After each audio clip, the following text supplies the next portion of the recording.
पुरस्कार आए हम आपके चरणों में। ओ हमारा तो हक है कि हम रूठ जाए, हमारा तो हक है कि हम रूठ जाए।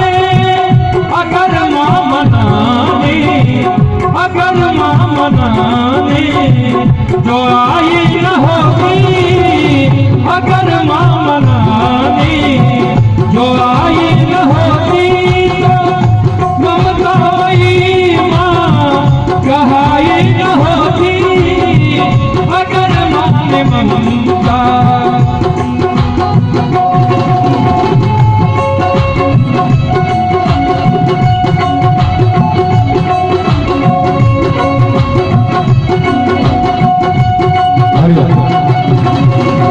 और यहाँ पर सर बदल जाता है, यहाँ सर बदलता है।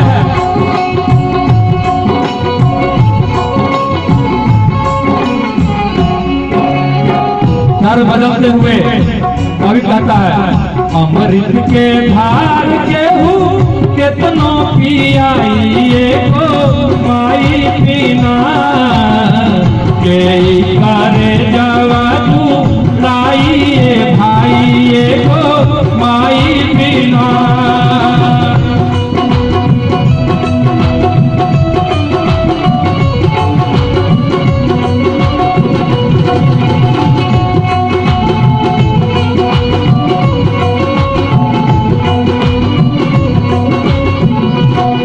हाय अमृत के धार के हूँ कितनों पियाइए को माई बिना के करे जवा तू लाइए भाइये को माई बिना।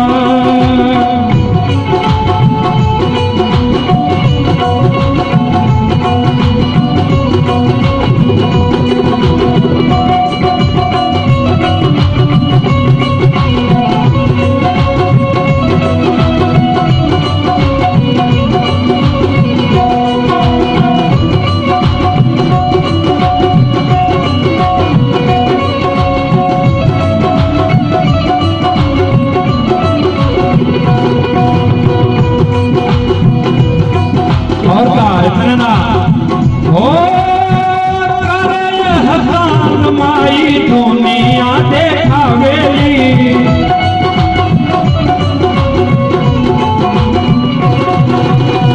करे हसान माई दुनिया देखावेली।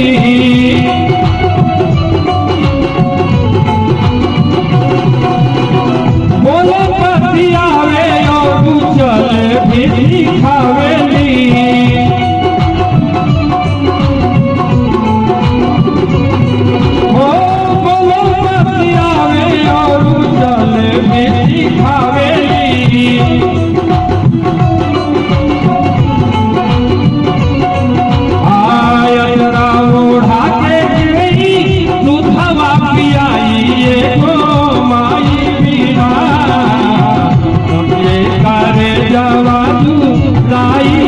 भाइये हो माई बिना तेरी करे जवाजू लाइए भाइये हो माई बिना।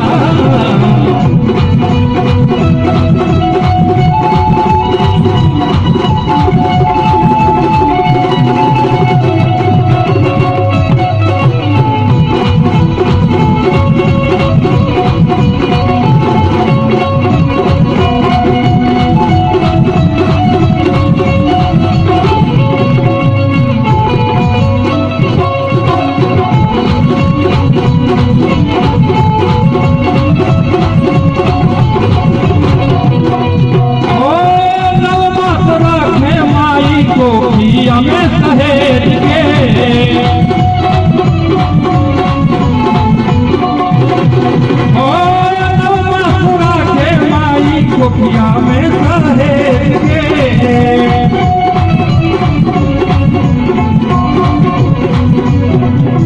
हरी जन्म माई सुहावा के तेज के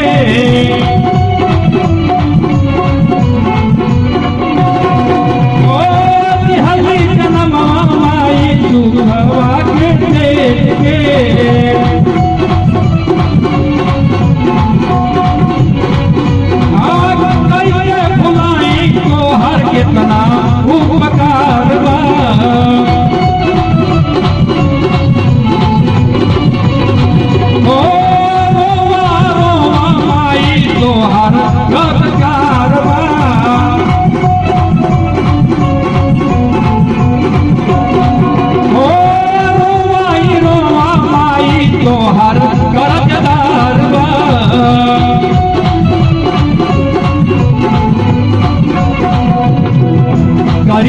યુતિયામાં